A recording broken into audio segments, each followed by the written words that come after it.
¿A James David? James David. Ok, James David. Sí. Ok. ¿Y a ti, Joseph, te gustó? Sí, sobre todo Davidson y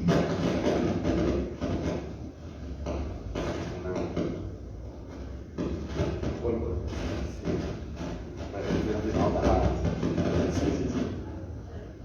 Yo es un retorno para que.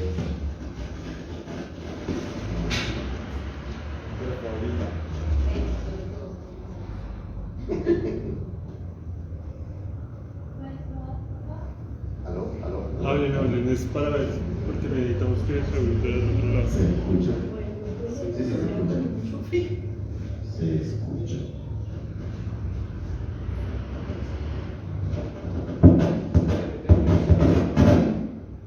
¿Cómo? ¿Tienes el micrófono? No, ¿tienes el micrófono? El micrófono encendido ya. No, el No, micrófono mira, acá el no. micrófono tuyo. No quiero.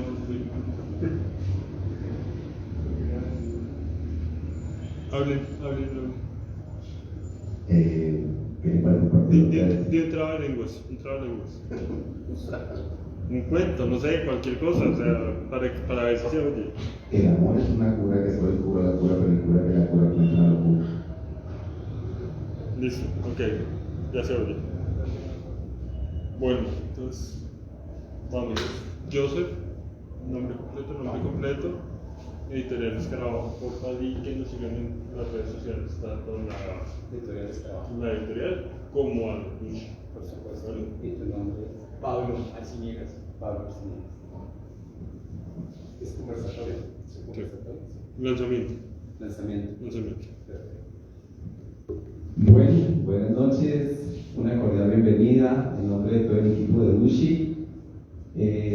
Hoy nos complace tener aquí en este lanzamiento del libro Música para una noche en llamas, justamente el autor, a Joseph Absky, que con Pablo Arciniegas pues estarán interactuando justamente para mostrar seguramente algunas de las facetas y de las historias que giran alrededor de la suplantación del yo en el libro de Joseph. Para quienes nos visitan por primera vez, quiero comentarles que Duchi es una palabra en papiamento que significa amor, y books pues es nuestro negocio, el amor por los libros. Yo creo que es en buena medida lo que nos aglutina justamente acá. Queremos dar una vez más esta bienvenida, invitarnos a que sigan en redes a Editorial Escarabajo e igualmente a Duchi Books, y esperamos pues que esta reunión pueda cumplir con los objetivos que se han planteado. Bienvenido Joseph, bienvenido Pablo. Muchas gracias por haberme invitado a contarme aquí. Breve. Así es. Bueno, ante todo, gracias a las personas que están acá, a las que nos están viendo también. Es muy chévere tenerte aquí, Joseph, porque siempre es como grato encontrarse con la persona que escribe un libro, porque además de que uno, el artista vivo, el escritor vivo, le resuelve a uno las dudas, no pasa como con los escritores muertos que uno se jodió y usted se lleva del texto lo que leyó, ¿cierto? O sea, por eso es que hay ese problema con el Ulises. Sí, realmente es muy bacano este momento, sobre todo porque encontré cosas en tu libro que a mí también me han interesado como escritor y también como pues, una persona que le gusta el conocimiento, alguien que le atrae las ciencias, que le atrae no solo el arte, sino, no sé, las proporciones doradas, todo ese tipo de cosas que uno encuentra como entre arte y ciencia. Entonces, pues, primero eso. Segundo, pues ya va a empezar así con las preguntas. Yo, mi formación no es de literato, yo soy periodista, entonces generalmente las preguntas de literato no sé hacia dónde se van, o no sé si son preguntas, pero las mías son más de chisme. A mí me gusta como más hablar del chisme, hablar de las cosas. Ese es el otro disclaimer, es que Eduardo me pidió que presentara tu libro porque somos, no sé cómo decirlo, coterráneos, algo así parecido que le dicen, en familias de Montería, tú eres de Montería también, me alegra presentar artistas costeños, porque lo mejor que hago en Colombia es la costa, perder el regionalismo, pero como que eso puesto ahí de entrada, ya te haré las preguntas. Entonces, nada, yo quiero comenzar como por el orden de los cuentos. Yo no sé si te molesta que spoilee. Hay gente que no, a mí la verdad los spoilers no me parecen de ningún problema. O sea, uno ya sabe que se va a morir Héctor al principio de la Ilíada. O sea, eso va así. Entonces, la primera pregunta, y es alrededor de este primer cuento que se llamaba Huellas que se bifurcan en la nieve, que en construcción, en ritmo y en, digamos, como en el fluido del texto, es el cuento que, digamos, yo digo como está requete trabajado, o sea, todo el libro está requete trabajado, pero ese es como una joyita, esas joyitas que uno por cualquier lado que ve son bellas y pulidas. Entonces, pues además de las flores, yo sí te quería preguntar, precisamente por una parte del texto, te la voy a leer aquí, que tengo la fotico, porque pues yo no rayo el libro, yo le tomo las foticos. Y esta es la voz de Joseph Aski. Desde luego no se trataba de plasmar mis ideas o las ideas de Aski. Todos sabemos que únicamente las malas novelas y el periodismo se pueden leer de esa manera. La riqueza de la novela está en que el autor en realidad no llega a controlar el mundo que describe. Su descripción del paisaje va mucho más lejos de lo que sus ojos pueden ver. Eso está una chica. No quería terminar siendo un cronista a sueldo para una revista de desnudos. Bueno, además de que el sablazo a Soho está ahí de por medio, el sablazo a Soho está ahí presente. Yo sí te quería preguntar cuál es tu relación con el periodismo colombiano, porque con el periodismo es una cosa, pero con el periodismo colombiano. Y también se me hace como curioso que tú eches ese sablazo y unos cuentos más adelante, en el de Noches de Hiroshima, esté tan construido como una crónica. Entonces, pues te me metiste al rancho, entonces me gustaría que respondieras. Bueno, primero, aproveche para hacerme las preguntas antes de que muera, porque tengo planeado en algún momento morir. Entonces, sí, aproveche. Respecto a esa pregunta, bueno, en realidad, eso lo dice el narrador de la historia, eso no lo digo yo, ¿no? Entonces, mi relación es un poco distinta. Ya digamos, fuera de la construcción del cuento, que requiere su propia lógica interna, lo que yo pienso es que de pronto los medios más importantes, con más financiación y más visibilidad de comunicación en Colombia, yo creo que han perdido mucho respeto, mucha credibilidad, han perdido capacidad investigativa, han perdido, y un poco el nombre se está trasladando a ciertos periodistas. Algunos hacen un trabajo excepcional, algunos hacen un gran trabajo, el mundo investigador, pero también está, no sé, Daniel Samper, que lleva 30 años haciendo chistes sobre la apariencia física de la gente. O sea, eso daba como hasta quinto de primaria daba risa eso, pero ya con un bachillerato no se ríe tanto de eso. Pero lleva 30 años y se volvió una institución en sí mismo. Entonces, digamos, ha desplazado de la institución periodística hacia el periodista, y algunos han sabido llevar la antorcha y seguir produciendo calidad, y otros que se han dedicado a hacer cositas chistosas para lecturas.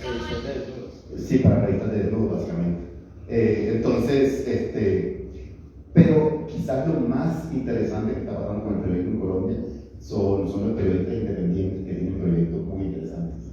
Hay proyectos pequeños, independientes, sobre todo en las regiones, que están haciendo cosas muy interesantes y que además están desafiando otro problema que tiene el periodismo, que es el del centralismo, ¿no? O sea, yo me acostumbré a ver noticias donde decían, ahora que acaba de jugar la selección Colombia, salía el noticiero 24 horas o que fuera, y decía, en Colombia se está celebrando el partido de Colombia, y la imagen del Parque de los 93. Pues eso no es ni siquiera Bogotá, es una cuadra. No. Pero eso es, en Colombia se está, ¿no? O sea, entonces claro, uno en la región esta, digamos, está acostumbrado a ver que eso mismo hacían en general todos los medios grandes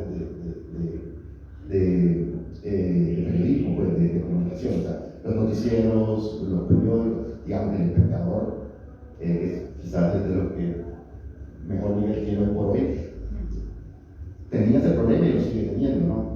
Hay muy poca visión del país, o sea, la visión del país son como 40 cuadras de Bogotá. Entonces, estos periodistas independientes que están trabajando en las reuniones están haciendo cosas supremamente interesantes y merecen, digamos, que se les reconozca un poco más el trabajo que están haciendo. Maravilloso, y qué curioso porque hasta la visión centralista no es de los periodistas, sino hasta las instituciones que protegen el periodismo. La FLIP está acá, pero y se concentra en las cosas que pasan acá, pero a los periodistas independientes de las regiones, ¿quién vela por ellos, no? ¿Quién está ahí como de verdad pensando? Ese estaba como buena para empezar. Entonces, para llevarnos en otro lado, listo. Joseph, además de, así también siguiendo en el orden de los cuentos y ya yéndonos más a la literatura, a la escritura creativa, yo, digamos, en los dos siguientes cuentos que son perdónenme, me va a saltar el de la historia de un país se repite, porque pues creo que es bien, o sea, no va a ser abstracto en ese sentido, es como un por quien doblan las campanas de Borges, algo parecido al cuento, como que le muestra esa circularidad del tiempo, pero yo quería saltarme ese de la historia de un país se repite, que pues el nombre creo que lo dice prácticamente, pero me quiero ir a Moscow Nights, al tercer cuento del libro, y mucho mejor en persona, porque yo estaba, digamos, uno lee el canon imposible, el canon de Bloom, de Leopoldo Bloom, y se encuentra que uno de las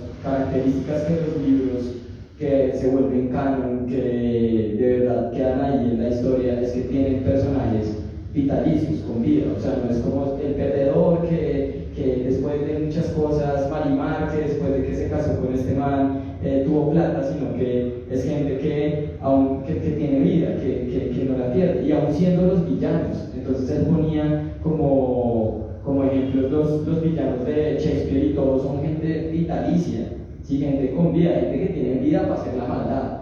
Entonces, no siendo villanos, pero me gustaron mucho esos dos cuentos de Moscow Nights y el de perdónenme acá, y el de mucho mejor en persona, porque los protagonistas del cuento son personas repailas, o sea, pues los dos manes son repeyes, o sea, el de Moscow Nights es un manipulador de esos sociópatas que le hacen champú cerebral a las esposas y a las novias y les meten todos esos videos pesados que uno cree que la gente así no existe, y si existe en la literatura existen. Y está este otro tipo, el del otro cuento, que es mucho mejor en persona, que le toma fotos en bola a la mujer, que además de que es bien deplorable y se las comparte a los amigos, pues es un tibio. O sea, el man cuando está con los de derecha habla refacho, y cuando está con los de izquierda es el más mamerto de todos. Entonces yo sí quería saber, y eso sí me intrigó mucho, ese enfoque tuyo, ese interés tuyo en gente baila, porque te gusta escribir, porque además, no solo en estos dos cuentos, a raíz del libro encuentra gente baila, y gente baila que tiene todas las ganas de ser más baila. Entonces, como que me gustaría saber por qué es la decisión tuya. Bueno, en particular en estos dos cuentos los protagonistas pues responden bastante a conversaciones que estamos, digamos, teniendo en este momento sobre las masculinidades frágiles y cómo repensar eso, y pues son dos personajes atravesados por eso, pero además atravesados por algo que me interesaba mucho en estos dos cuentos y me interesa en general en este libro, que es explorar cómo las nuevas maneras de relacionarnos a través de las redes sociales, de los mensajes de texto, de WhatsApp, cómo eso transforma la manera en que nos relacionamos con otras personas, ¿no? Digamos, las conversaciones son diferentes si las tenemos por WhatsApp que si las tenemos frente a frente.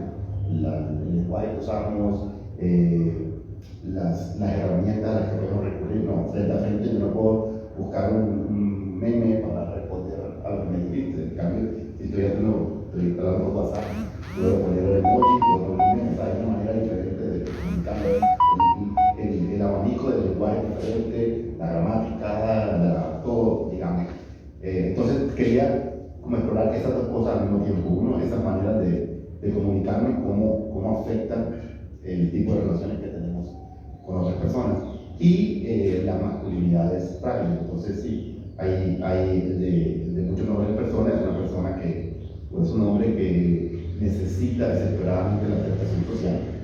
Y entonces llega un nuevo trabajo y la única manera que él encuentra, que además tiene muy pocas herramientas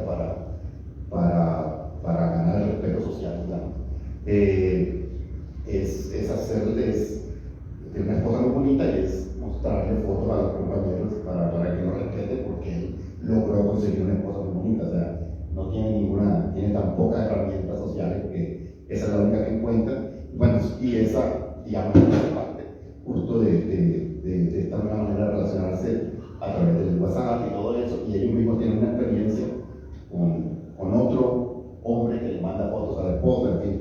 Entonces, digamos, es una manera un poco caricaturesca de mostrar gente que uno ha conocido en la vida que tienen esas inseguridades en la vida. Y el otro personaje, el de Moscú Nights, que sí, digamos, es un personaje bastante complejo porque es un vividor, es un inútil, es un perezoso, pero al mismo tiempo lo que crea complejidad es que él no es realmente consciente de que es un vividor, un inútil, y él cree sinceramente que es competente, inteligente, interesante. Entonces eso crea, digamos, un distanciamiento entre lo que él ve del mundo y cómo el mundo lo ve a él, ¿no? Entonces, yo creo que justamente ese personaje, ese cuento lo trabajé, digamos, escribí unas 8 o 9 versiones que se fueron enriqueciendo, digamos, el perfil psicológico del personaje en un periodo de unos, ¿qué sería? Todavía estaba estudiando física cuando escribí la primera versión, o sea, eso en un periodo de unos 15 años, 20 años quizás. Entonces, digamos, eso fue transformando un personaje, creando como una profundidad psicológica mayor en el personaje, fue complejizando el personaje, fue complejizando su voz, fue complejizando las relaciones que tenía con otras personas, fue complejizando cómo se relacionaba con las instituciones y cómo se relacionaba con la tecnología también, porque la tecnología fue cambiando durante esos 20 años de diferentes versiones del cuento. Y creo que terminó siendo uno de los cuentos que, por lo menos lo que he escuchado a los lectores, como los cuentos que más ha gustado. Y además, estos dos cuentos tienen la particularidad de que los hombres en los dos cuentos tienen una ortografía espantosa.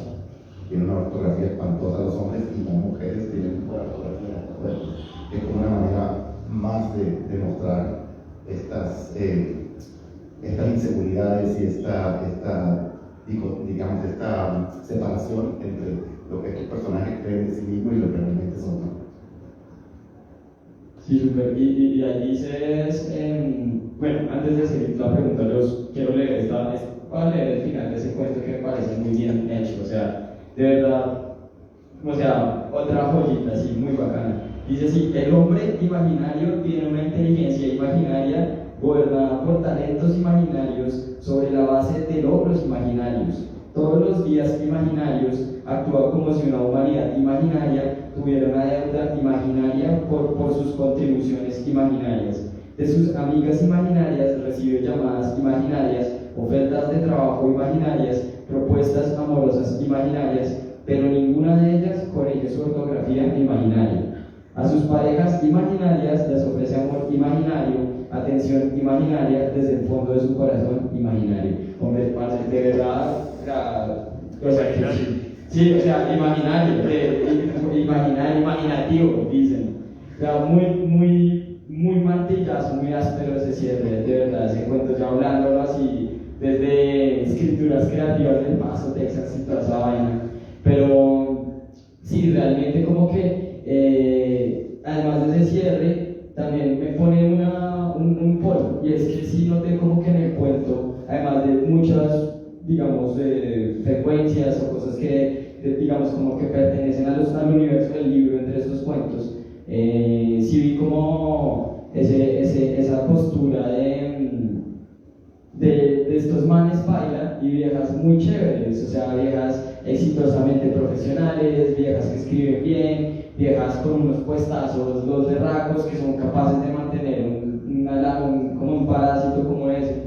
Y quizá haya solo una, que sí me pone a pensar en las viejas malévolas, y ni siquiera es tan malévola, que es la mamá del protagonista del último cuento, que le dice como usted no lea cosas de gente mayor porque se parece a su papá, ¿sí? O sea, como que y sin decir que sea mala, porque pues es como una forma de ella de defenderse ante lo que le pasó. Pero sí quería preguntarte eso, porque tenemos como esa polaridad, y ya más o menos lo anticipaste hablando de estas nuevas masculinidades, pero sí porque está ese polo entre viejas muy ásperas. No digo que no tengan que haber, las tiene que hay, las hay, y los libros están plagados por ellas, pero sí me gustaría saber ese polo que tienes ahí. Okay. Primero, una aclaración. Ese final del cuento es una reescritura de un poema de Nicanor Parra, que se llama El hombre imaginario. Que bueno, el poema de Nicanor Parra repite, digamos, tiene un ritmo muy parecido basado en la repetición de la palabra imaginario, aunque el contenido es diferente, pero bueno, básicamente una reescritura del poema de Nicanor Parra. Sobre los personajes, la creación de los personajes pasó un poco sin planear. O sea, en un momento ya me di cuenta que los cuentos compartían esa característica y me pareció que estaba bien. Me pareció que en lugar de intentar cambiar eso digamos, en lugar de que me pareciera un problema con el libro, me pareció una fortaleza, y lo que hice fue, como dicen en inglés, double down. Lo que hice fue hacerlo más visible y hacerlo más notorio en lugar de ocultarlo o cambiarlo, por muchas razones, entre las más sencillas porque ¿por qué no? O sea, como digamos, en mi vida personal he estado rodeado muchas veces digamos, en círculos donde tengo muy poco respeto por los hombres en ese círculo y mucho respeto por las mujeres en ese círculo.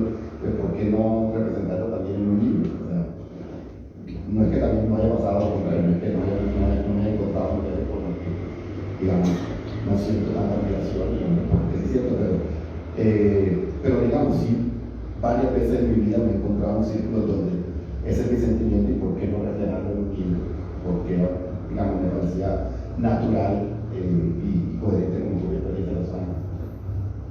Sí, excelente. No, yo más o menos suponía eso. Yo decía, como este man debe ser un tipo que conoce viejas muy ásperas profesionalmente. O sea, pues yo también me aprecio eso. pero de todas maneras, si era algo, si es como esos cosas que saltan entre los cuentos, que uno hacen parte del universo que va más allá de los ojos del escritor, ¿no? Entonces, me voy a otro cuento también con otras preguntas, y es de Noches de Hiroshima, que era el que hablábamos del sacerdote en Medellín, en el Manrique, creo que es la comuna Manrique, que esto es en los 80, ¿no? Más o menos. Sí, en los 80.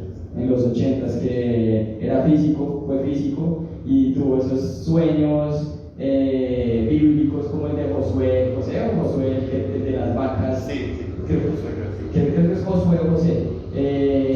Y tuvo ese sueño, y el man a raíz del sueño dice: yo voy a darle la espalda a la física, pues no completamente, pero la verdad está en Dios. Entonces es toda esta narración con ese epílogo, como le suena a un personaje, como se lo bajan también, que me parece fabuloso. Me parece que, o sea, la escritura debería estar en eso, mostrarle a uno todo el tiempo que esa persona que uno admira, ¡pum!, o sea, se le tiene que caer. Entonces, nada, yo me voy con esta pregunta de Noches de Hiroshima, que la tengo que anotar en el celular, y también que entra como en conjunción, en articulación con, ¿cómo se llama esta? Con Ecología de Campo, que también es un gran cuento. Ecología de Campo. porque también así como esos personajes chimbos femeninos que vemos, también veo mucho en la voz del narrador y en los personajes al personaje o narrador erudito o personaje profesor. O sea, yo se lo hablaba a otro escritor aquí de Escarajo que se llama Giuseppe Ramírez, él también es profe. Yo leyendo tu biografía también ve que eres profe, que eres pase, que te faltó salir ahí en Cosmos con Mildred Gris, Tyson y toda la vaina.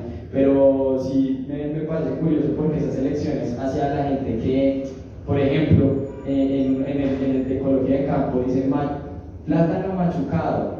Y yo decía, mierda, pero este man es de la costa porque no dice cabeza de gato o machucado plátano. Entonces, como que yo sí hay una intencionalidad tal vez en ese narrador, personaje, profesor, si nos cuenta sobre eso. Bueno, sí, sobre eso, pues, bueno, sobre Noche de Hiroshima, yo no sé si te pasó, pero tuvimos esa conversación en Lerner, y ya la he tenido con algunos lectores, que muchos creen que es realmente una crónica. No es una crónica, o sea, todo es absolutamente ficcional. Okay. Nadie existió desde que nunca existió, todo es totalmente ficcional. Digamos, es una lección estética contando una crónica. De hecho, las dos partes que se cuenta del epílogo, la primera pregunta que me hicieron fue ¿cómo investigué el epílogo para escribirlo después? No, escribí después, lo escribí todo de una y dos fechas. O sea, puse una fecha, la primera parte del cuento y el café, pero lo escribí todo de una. Entonces, son puros recursos narrativos, son puros. Y usar digamos, para crear esta historia que de alguna manera es la historia que más habla sobre la realidad y, digamos, colombiana en términos de violencia, en términos de la relación con el narcotráfico, con los paramilitares, con la guerrilla, que yo es un tema que intento nunca tratar de manera directa, ¿no? Intento que nunca sea un tema central de lo que escribo, sino que sea un tema que se conecta con lo que escribo, pero que no sea el tema central. Entonces, digamos, este cuento es el que más lo hace y quise aprovecharme del lenguaje periodístico para crear este personaje que no tiene nada de real, que nunca existió y que nació básicamente de un titular que leí, que ni siquiera leí la noticia, un titular sobre un cura que se hizo pasar por algo y le dije, y que tal un cura que se haga pasar por físico y están ahí, pero digamos, me interesa mucho el tema de la ciencia porque soy físico, porque me interesa el tema científico, pero además de eso, además de mi conexión personal con la ciencia, creo que es muy importante que desde la literatura y desde otros campos, desde la política, desde la economía, hablemos sobre ciencia y tecnología, porque vivimos en una sociedad, en una realidad en la que no podemos escapar de la ciencia y la tecnología. Tú estás leyendo las preguntas de un celular, que además está conectado a internet, que tiene fotos que tomaste del libro, que estamos transmitiendo a través de otro celular, o sea, nuestra vida está tan atravesada por la tecnología que es un tema que no podemos obviar. Y además necesitamos hablar de él porque estamos en una situación como sociedad, como país, estamos en una situación muy precaria respecto a la tecnología. Es decir, nosotros no tenemos control sobre cómo se desarrolla la tecnología, cómo se aplica, a quién afecta. Entonces, a mí, yo siempre recuerdo un ejemplo que me parece muy diciente sobre tener o no tener control sobre la tecnología. Cuando se crearon, digamos, cuando se extendió la tecnología del ferrocarril, creó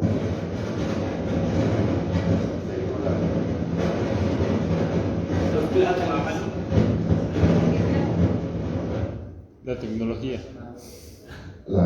La tecnología. Cuando se extendió la tecnología del ferrocarril por Europa, eso enriqueció a muchas comunidades europeas, les permitió mover los productos con más velocidad.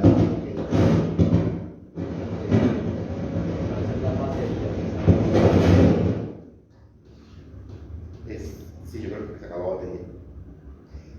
Entonces, digamos, esta nueva tecnología favoreció profundamente a Europa. Pero Europa tenía control de la tecnología, tenía control de dónde se construían las estaciones, qué comunicaba, quiénes se montaban, cuánto costaba, quién la construía. La misma tecnología se implantó en Colombia, por ejemplo, y en Colombia aún se puede ir en tren a ninguna parte, con el control sobre esa tecnología la tenían empresas privadas, como la tuvo hace 100 años las bananeras. Entonces se construyó un tren para sacar bananas, no para beneficiar a la gente. ¿Por qué? Porque no tuvimos control sobre esa tecnología.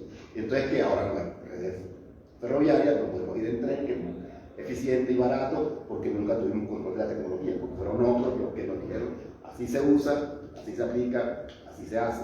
Entonces, claro, uno escucha, eso está, digamos, están las crónicas de eso, los vallenatos, uno escucha una canción de Escalona, y Paso por Valencia, Cojo la Sabana, Caracolecito y luego Fundación. ¿Cuánta gente hay entre Caracolecito, Fundación y habrá 15.000 personas? El tren tenía que pasar por Santa Marta, Barranquilla, Cartagena, Montería, Sincelejo, pasar por los centros urbanos.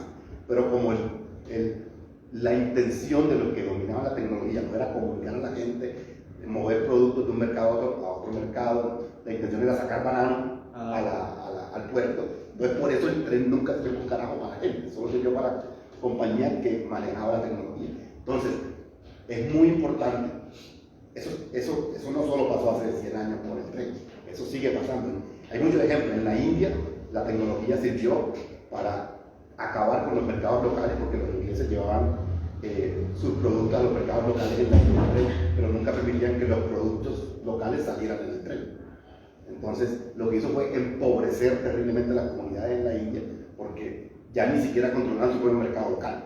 Ya lo que producían se perdía porque terminaban comprando productos de ingleses en lugar de vender sus propios productos. O sea, ¿por qué? Porque no tenían control. Eran los ingleses los que construían los trenes, los que los operaban, ¿no? Eso no pasó hace 100 años y ya, eso sigue pasando. O sea, ahora estamos en un momento en el que ChatGPT y todas estas nuevas tecnologías de inteligencia artificial se están desarrollando y van a tener un impacto grandísimo en qué trabajo se puede conseguir, en quién va a ser despedido, en qué profesiones no van a tener tanto espacio como antes, en cuáles van a ganar más, en fin. Y nuevamente nosotros estamos en el lado débil de la ecuación. No producimos ese tipo de tecnologías, no manejamos la narrativa sobre cómo se van a usar, quién las va a usar, qué va a ser legal, qué va a ser ilegal, etc. Entonces, es importante que escribamos sobre tecnología, es importante que tengamos políticos que sepan de tecnología, que tengamos economistas que entiendan qué pasa con la economía, que tengamos sociólogos, antropólogos, profesores, que estén informados sobre la tecnología, porque necesitamos tener una conversación robusta que nos permita no estar tan desamparados respecto a la tecnología, porque históricamente hemos estado absolutamente desamparados. O sea, nosotros no hemos logrado integrarnos como actores a la narrativa de la tecnología, solamente como consumidores, y como consumidores estamos desamparados en el sentido de que nos imponen todo. O sea, nosotros no tenemos ni siquiera la posibilidad de decir, por ejemplo, Facebook tiene unas políticas de qué se puede y qué no se puede publicar, que son diferentes por países. Y no somos nosotros los que decidimos qué se puede, es Facebook. Nosotros no podemos decidir qué se publica y qué no se publica. O sea, Facebook tiene el control de qué es relevante para que aparezca en nuestro propio perfil de Facebook cuando estamos en Colombia. Nosotros, por ejemplo, no tenemos ninguna herramienta, ninguna manera de cambiar eso. Entonces, es importante y yo, digamos, creo que desde la literatura, desde otros campos también, creo que no hemos hecho los esfuerzos suficientes para generar esta conversación, pero en particular desde la literatura no hay muchos autores colombianos que se preocupen por este tema, ¿no? Entonces, para mí ha sido una preocupación, y volviendo, esto fue una respuesta bien larga para a la voz narrativa.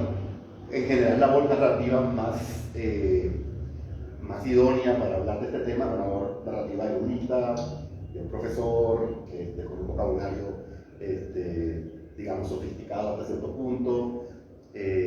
Entonces, sí, digamos, estos cuentos en particular, y digamos, mi libro anterior, que es sobre matemáticas también, tienen una voz narrativa erudita, pero creo que te diste cuenta, tampoco es una voz narrativa que haga difícil la lectura, o sea, no es una voz narrativa que presuma de su erudición, sino que está hablando de algo que conoce, entonces conoce la terminología propia para las cosas, ¿no? Pero no está haciendo alarde para nada de su erudición, no es la voz narrativa de Germán Espinosa o de, no sé, de nada del estilo. Pero vuelve a esto, vuelve a que es la manera más, creo, más apropiada de hablar de estos temas.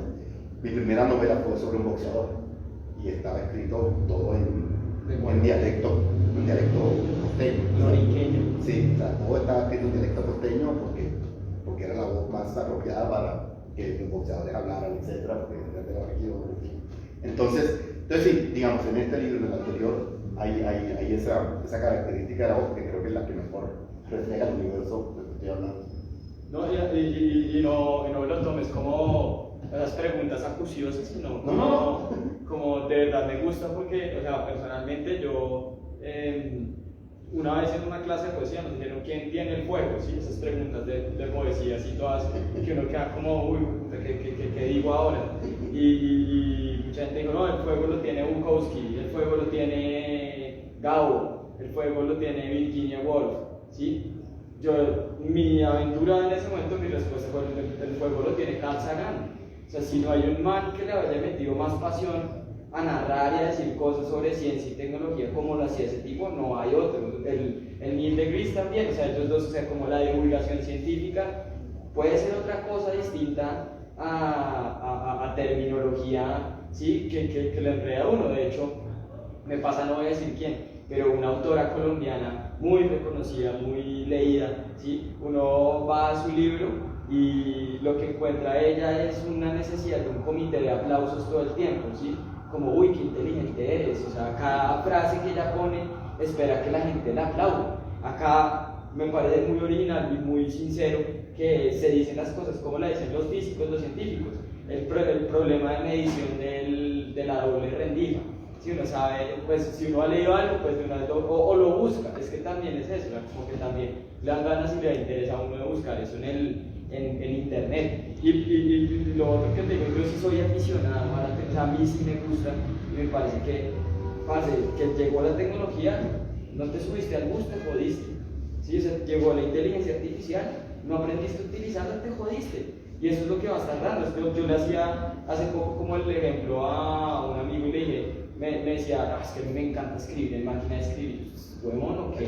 O sea, usted cuando espera terminar un libro a punta de máquina de escribir, y usted, ¿cómo le va a dar? O sea, borrar, ¿cómo le va a suprimir? ¿Cómo va a coger un pedazo de texto y lo va a poner ahí arriba? Le tocó a usted ahí darle a lo artesanal. Entonces, o sea, obviamente la tecnología a los escritores nos funciona un montón. A mí me parece que el chat GPT, o sea, trabaja magnífico para hacer copies, para hacer cosas de ese tipo de estilo.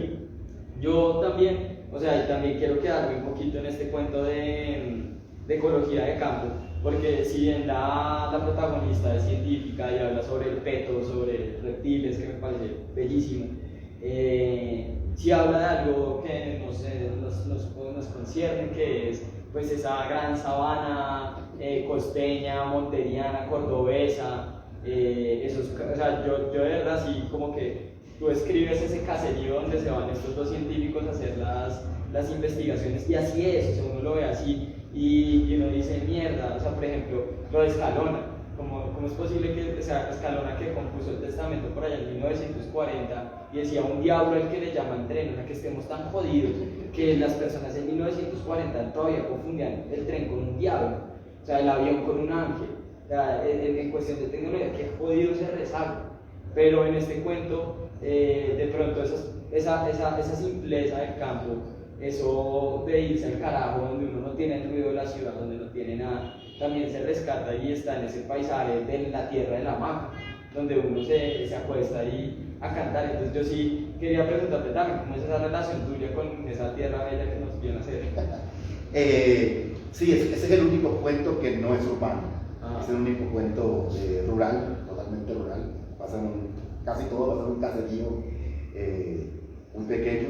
De hecho, hace ya bastantes años yo caminé un buen trecho del departamento de Córdoba siguiendo la ribera del río Sinú, varios días caminando, llevaba una hamaca llena de libros, y donde me cogía la noche, pedía que me dieran a colgar la hamaca y dormía y caminaba al día siguiente. Entonces ese pueblo, digamos, es básicamente uno de los pueblos donde dormí, que era, digamos, una comunidad muy pequeña, pero tenían, digamos, había un sentido de comunidad muy bonito, una comunidad muy pequeña y bastante pobre. Entonces, en las noches, ellos tenían una gran luz eléctrica, entre las muchas cosas bellas que vi en ese recorrido, también vi, digamos, de frente el abandono del Estado y digamos, la distancia tan terrible de la que estaban estas comunidades de Montería, por decir, un centro urbano, o sea, la distancia en términos de posibilidad de acceso, o sea, llegar de ahí a Montería era un lío, vas a tomar moto y después un planchón y después otra moto y después, eso era súper difícil.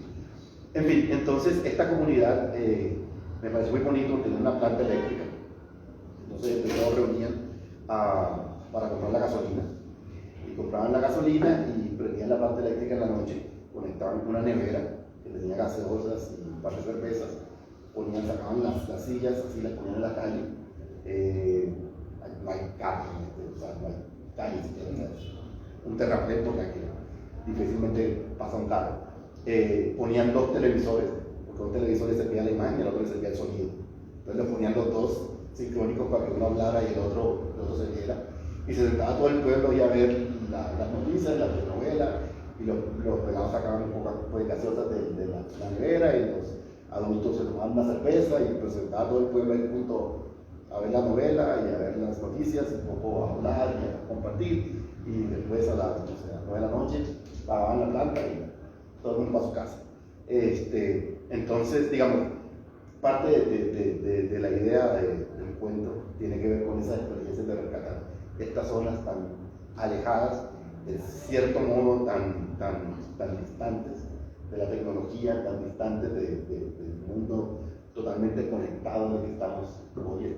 Estos personajes vienen de la ciudad, pero son biólogos, están haciendo un trabajo de ecología, entonces tienen que ir a esa comunidad, y se encuentran, digamos, en una realidad que de hecho, por lo menos para uno de los personajes, es un descanso, estar alejado del mundo de la tecnología, y se siente un poco limpio, purificado el personaje, aunque le pasan unas cosas terribles por otro lado. Pero, y tiene que ver otra parte, que es la parte que la conecta con la ciencia, con la biología, porque una de mis mejores amigas trabajó en un proyecto de ecología en una zona rural de Córdoba, no tan pequeña como esta, un poco más grande, pero pues yo, digamos, tenía el recuerdo de su trabajo y de más o menos la dinámica del trabajo, y digamos, en la construcción del puerto, pues tuvimos varias conversaciones por teléfono, en la que ella me explicaba cómo era el proceso de la colección de muestras, de mediciones,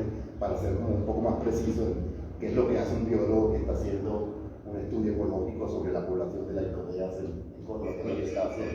Entonces, digamos, pusieron esas dos cosas, un poco mi experiencia caminando por Córdoba y la experiencia de mi amiga, su experiencia científica trabajando ahí, que a ella además le encantaba, o sea, esa tranquilidad que siente el personaje por ser parte del puente en esa zona, es la que ella me transmitió.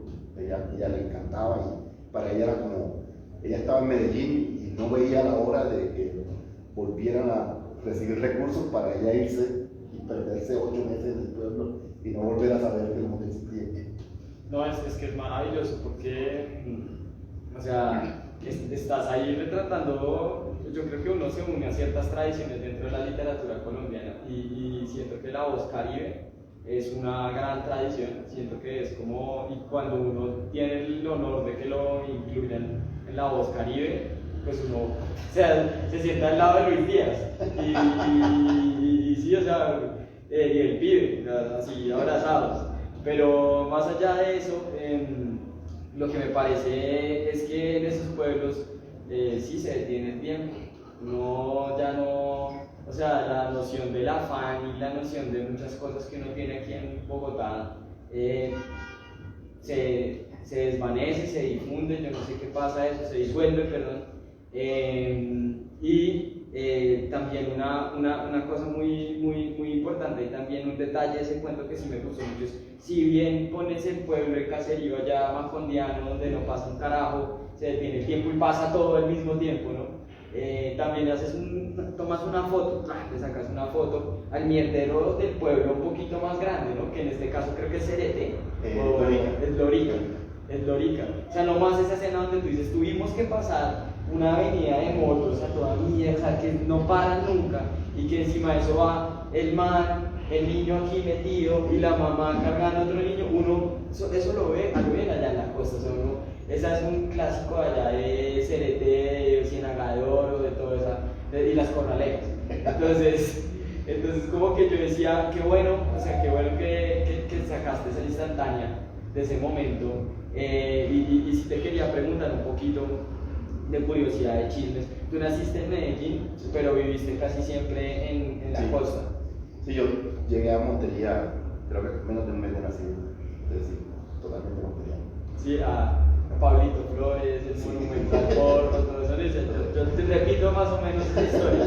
Hablo rolo, pero pues tengo un costeño ahí bien marcado, pero fuerte. Joseph, también quería ya pasar al último cuento, pues porque es el más extenso del libro. El libro, de nuevo lo digo, muy fluido, como te lo dije en ese momento, me gustó que no era que comité de aplausos, o sea, eso es lo bacán, cuando alguien se pelota y escribe, no tiene que todo el tiempo estar diciendo y siguiendo, te lo aplaudan ni que diga que es inteligente, así sea en físico, ¿sí? Pero entonces tengo un par de preguntas sobre ese cuento. La primera, y que me gustó mucho el cuento, es sobre, para mí, el cuento es sobre un hijo que está buscando conectar con su papá de una u otra manera, y el man era un ingeniero, después se vuelve físico porque se mamó de su vida corriente y se va de la casa y deja a este pelado que también es casi igual de inteligente a él, o igual o más, yo creo, de inteligente a él.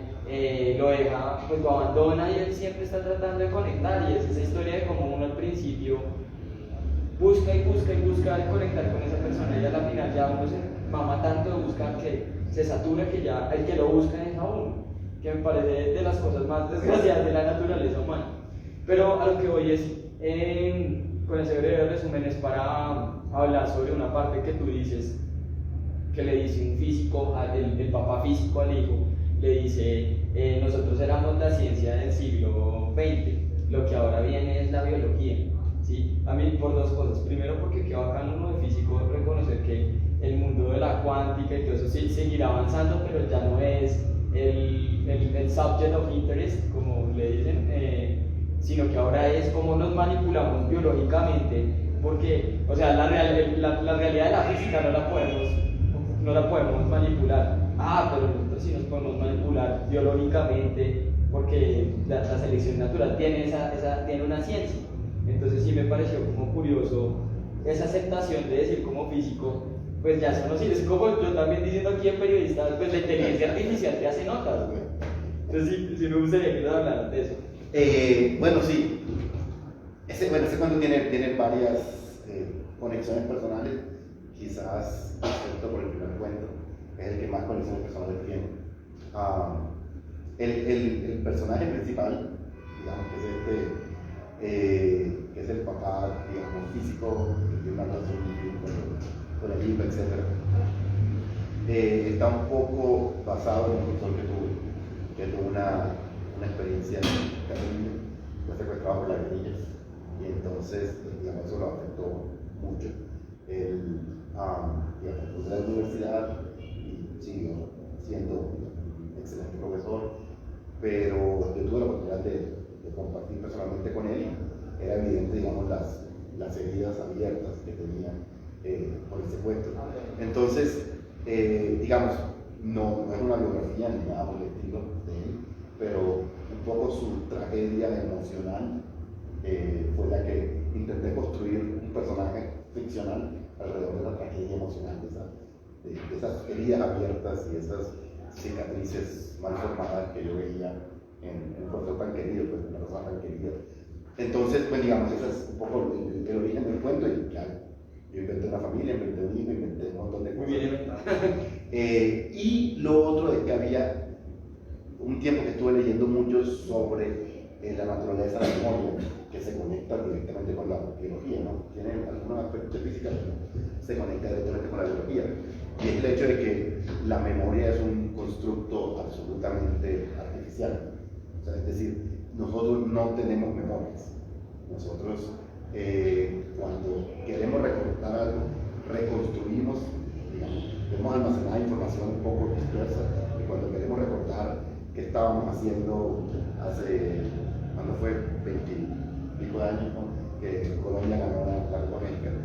Cuando queremos recordar eso, nosotros cogemos un montón de cosas dispersas que tenemos en el cerebro y la empezamos a ensamblar. Pero ese recuerdo no existe. Ese recuerdo lo inventamos cuando lo empezamos a recordar con elementos que sí existen en el cerebro. Pero el recuerdo per se no existe. Entonces yo estuve leyendo mucho sobre la naturaleza de la memoria. De hecho hay un paper, hay un artículo científico referenciado ahí sobre estudios que hacían para gente que tenía traumas. Lo que hacían era darles una sustancia que impide que tú vuelvas a almacenar la memoria. Entonces te recrean el trauma y te toman esa sustancia y el cerebro es capaz de volver a almacenar la memoria y de una manera te libera del trauma porque te olvidaste de lo que te pasó, porque el cerebro no lo puede volver a almacenar. Eso no se ha hecho con humanos, solamente se ha hecho con ratas. Entonces, digamos, al personaje principal le interesa mucho eso, no quiero spoilear. Pero todo esto, digamos, todas estas maneras nuevas de ver tienen que ver con la psicología y con la biología, no con la física. Entonces, realmente la ciencia que puede responder a la lógica intelectual del cuento es la biología. También la psicología, pues, pero no todo se puede decir por economía del lenguaje para que todo se vea mejor, etc. Entonces, sí, digamos, yo creo además que en la vida real existe hoy por hoy esa jerarquía, hay mucho más para aprender y mucho más para desarrollarse, y hay, digamos, el horizonte de la biología está mucho más amplio que el horizonte de la física hoy por hoy. Pero además, dentro de la lógica del cuento, la biología es la ciencia dura respecto a la física, ¿no? Entonces, de hecho, acabo de recordar otro experimento que leí de esa época sobre las memorias. A un grupo de personas les muestran 10 fotografías, 7 fotografías reales y 3 fotografías que son un montaje. Y entonces les dicen, háblenos de este día. Entonces son fotografías de cuando eran niños, ¿no? Entonces, sí, este fue el día que nos llevamos al mar, y sí, este fue el día que nos vamos a comer helado. Y en las 3 fotografías que son un montaje, pues la gente dice, no sé, no me acuerdo, no me acuerdo de él. Se dejan pasar unos meses y se les vuelven a mostrar las mismas 10 fotografías a las personas y se les piden que hablen sobre esos días. En el segundo intento, más del 90% de la gente da más detalles sobre las 3 fotografías falsas que sobre las 7 verdaderas. Porque como la memoria es una reconstrucción, todas las memorias que están por ahí dispersas, que no se sabe muy bien de qué van, el día que yo me peleé contigo, entonces, pero yo no me acuerdo qué día fue eso, yo no me acuerdo si llovía o hacía sol, yo no me acuerdo si vivía aquí o en Montería. Entonces, cuando yo veo la fotografía falsa y mi cerebro dice, miércoles, ¿qué día fue? Tuvo que ser el día que me peleé contigo. Entonces, ese día la fotografía está soleada, entonces ya el recuerdo es el día que me peleé contigo, hacía sol. Entonces, hay un montón de información dispersa que no está conectada con una memoria en particular que se empieza a acumular para construir, digamos, una narrativa coherente del yo, ¿no? Se empieza a articular con la fotografía falsa, porque a la verdadera no se les puede montar, porque yo me acuerdo perfectamente que ese día no me peleé contigo, pero como de la falsa no me acuerdo porque es falsa, ahí le puedo montar todos los recuerdos aislados que tengo, se los puedo montar ahí. Entonces, por eso, digamos, la gente cuando la entrevista por segunda vez da más detalles sobre la fotografía falsa que son las verdaderas. La verdad ya dijo la que podía decir, ya se acabó, o sea, no hay nada nuevo que decir. Entonces, bueno, todos esos elementos de esa época que estuve leyendo mucho sobre la memoria, los intento usar en el cuento, y obviamente tienen que ver con la carga dramática del personaje, ¿no? O sea, lo que hacen es cómo la ciencia, lo que sabemos de ciencia, puede intensificar la carga dramática, las heridas abiertas del personaje que no ha podido superar. varios eventos traumáticos, eso es el secuestro con nosotros, pero eso principalmente es el secuestro. Entonces, claro, a mí lo que me interesa un poco, porque esa es la literatura, ¿no? Yo no estoy haciendo divulgación científica, entonces si voy a hablar de un experimento que se hizo, mi intención, y yo un poco te agradezco que es algo de lo que me has dicho, mi intención es decirle a la gente, fíjense que yo leí un artículo, mi intención es decirle que esta persona sepa esto, hace su vida aún más angustiante, porque le da la idea de que existe una esperanza de curarse de esa memoria, de liberarse de ese recuerdo que lo atormenta. Entonces, el saber que existe esa esperanza es mucho más angustiante que pensar que no existe y que tienes que vivir con tu trauma, punto. Entonces, a mí lo que me interesa es justamente cómo la ciencia potencia dramáticamente la historia. No voy a venir a decir que no sé mucho de ciencia y que leí literatura, porque pues, la última vez que estoy leyendo un libro, pues evidentemente un lector, o sea que es como, pues estamos en las mismas, ¿no? O sea, evidentemente el que me está leyendo es un lector, o sea, ¿de qué le voy a presumir, no? Entonces, sí, me interesaba mucho el tema de la memoria, que va a conectar justamente con la biología, para ampliar, digamos, la carga dramática del personaje. Es que, o sea, yo creo que ya vamos cerrando así como con estas, pero son las más agudas las preguntas. Y o sea, hombre, preciso eso, o sea, es muy biológico el cuento porque te habla de padre e hijo, ¿no? Y de lo que uno hereda y de esa carga genética que uno tiene. Y ahorita que hablabas de la memoria, a mí lo más berraco de ese cuento, lo que me pareció más berraco es que es esa descripción que haces de algo que me parece triste y bonito al mismo tiempo.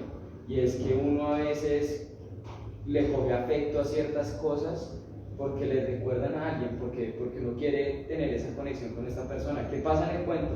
El tipo se va a Estados Unidos a hacer su vida, deja a su esposa y al niño que después se convierte en biólogo, y el niño, para sentirse cerca de su papá, aprende ciencias, empieza a leer papers, empieza a leer artículos científicos, empieza a aprender de eso.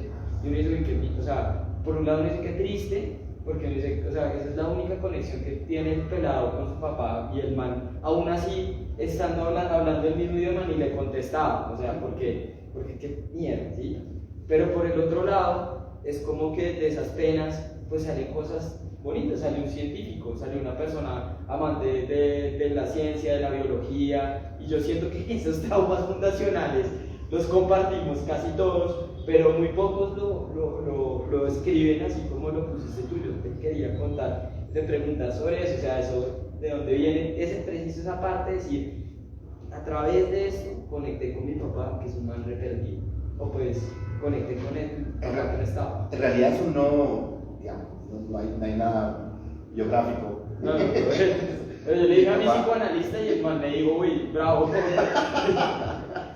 No, sí, en realidad, digamos, yo nunca tuve una muy buena relación con mi papá todo el tiempo, pero, digamos, un poco la lógica detrás de estos dos personajes, y es que un poco nos pasa todo el tiempo, nosotros asumimos que esto nos va a hacer conectar con otra persona, pero yo creo que en general esas asunciones no son verdaderas. O sea, qué sé yo, voy a decir, evidentemente, digamos, yo tengo mis amigos físicos y coincidimos por la física, y eso nos unió en un momento, pero la física tiene cero importancia hoy en nuestra relación, y que sigamos siendo amigos y que sigamos siendo amigos. O sea, de alguna manera la asunción de que necesitábamos eso para compartir era una asunción falsa. En realidad lo que tenemos es muchas más cosas en común, mucho más profundas que la superficialidad de un interés científico. Y eso fue lo que nos unió, eso es lo que me unió a uno, que fueron compañeros y no a otros. Y pasa un poco lo mismo con mis amigos escritores, ¿no? Desde luego entran con la escritura y eso genera conexiones, pero la asunción de que digamos, yo necesito escribir. García Márquez dijo alguna vez que él escribía para que los amigos lo quisieran más. Lo que justamente eso, ¿no? Es la asunción de que si tú eres muy buen escritor, tus amigos te quieren más, y en realidad a la familia le importa un carajo si tú eres bueno o mal escritor, o sea, te quieren o no te quieren y punto. No, es un poco como lo que pasa con los hermanos, ¿no? Uno se puede ganar 10 premios Nobel y para los hermanos siempre va a ser el hermano y punto. O sea, ellos no tienen más respeto ni menos respeto por uno, no tienen más aprecio ni menos aprecio por uno. O sea, ellos se acuerdan de las embarradas que ha tenido uno, de las cosas buenas que ha hecho, y digamos, pero se basa un poco en esas asunciones, ¿no? Si yo hago esto, este va a ser el resultado, ¿no?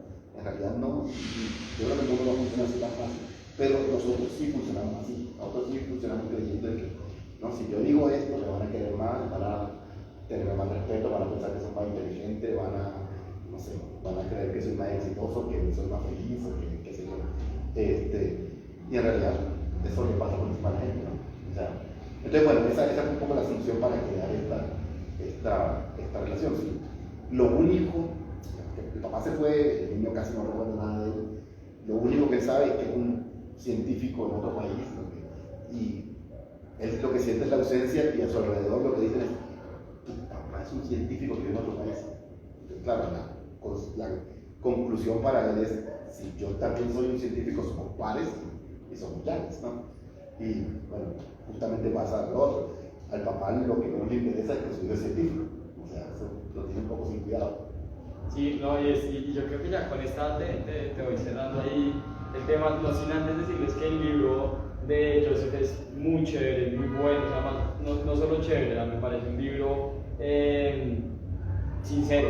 Me parece que lo que te decía, gente que se pelota y se pone a escribir, ¿sí? Gente que no necesita el comentario, el comité de aplausos, no.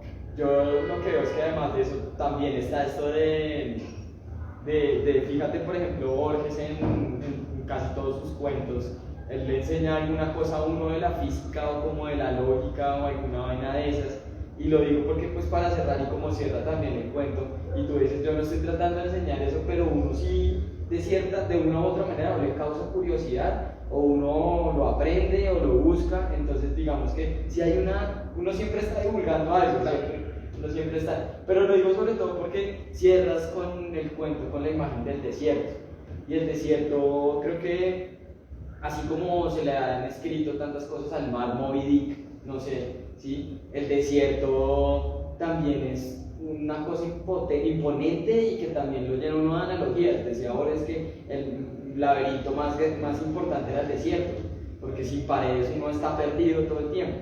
Entonces, yo sí te quería, pues ya he dicho eso, yo sí te quería decir sí precisamente y preguntar, porque mira, fíjate, tú no quieres contar o sea, hablar de ciencia, de este tipo de cosas, pero lo terminas haciendo. Entonces, ¿qué sientes? Que así sea de manera inconsciente o no sé si consciente, termines hacia allá y termines hablando de lo bello que es la física, porque es bella, es hermosa, como son las matemáticas, pues la literatura también, creaciones humanas. Entonces, ¿cómo terminas tú volviendo a eso? Como que uno recae en eso. No, es consciente, o sea, yo tengo toda la intención, como dije hace un momento, de hablar de ciencia y de que la ciencia haga parte del libro y de los últimos libros que he escrito, los últimos 3 quizás, conscientemente, deliberadamente, pero digamos, los libros son principalmente literatura, entonces la presencia de la ciencia, digamos, solo está en la medida en la que enriquezca el cuento, que el cuento sea mejor, pero no puede ser lo contrario. O sea, el cuento, lo primero no puede ser la presencia de la ciencia y que el cuento quede flojito solamente porque quiero decir esto, quiero hablar de estos temas científicos, no tiene que ser lo contrario, ¿no? Es que había un taller de guión al que asistí alguna vez, que recomendaban, decían: pongan solamente voz en off en una película que funcione sin la voz en off. O sea, que la película sea mejor por la voz en off. Pero si la película no funciona sin la voz en off, hay un problema con la película. Resuelva primero el problema y después, o sea, entonces, digamos, más o menos es la misma lógica de aquí. El cuento tiene que funcionar sin la ciencia y tiene que ser mejor aún por la ciencia.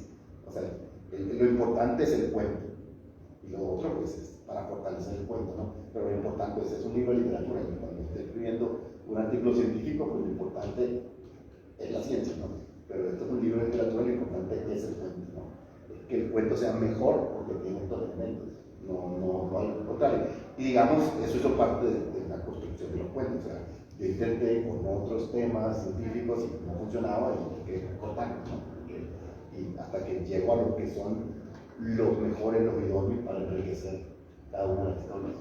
Excelente, no, pues Joseph, yo creo que estamos, yo obviamente tengo como 10.000 preguntas más, esa es mi curiosidad, mi olfato periodístico, que no sé si es tan bueno, no mentira, sí.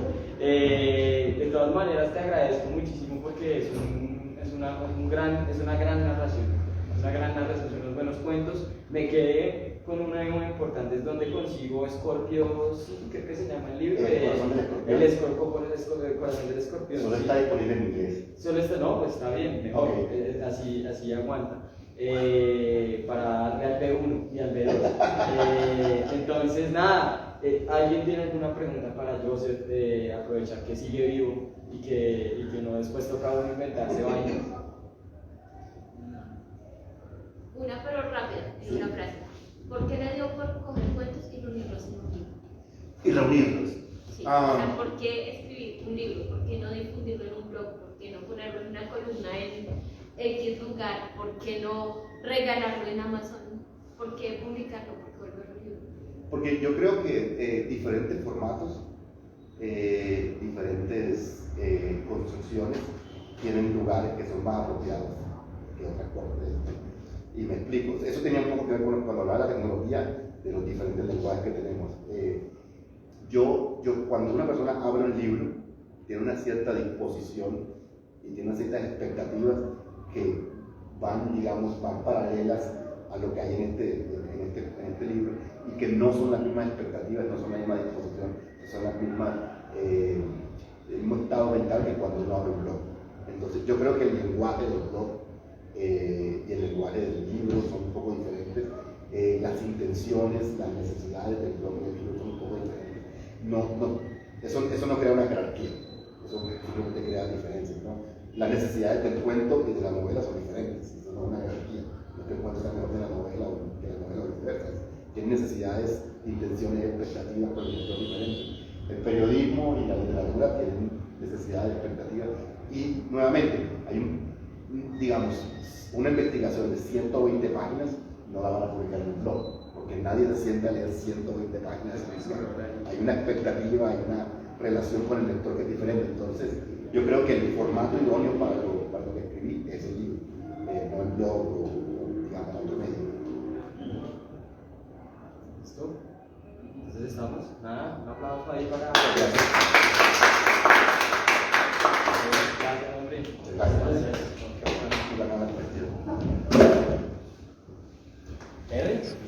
Muchas gracias. Muchas gracias.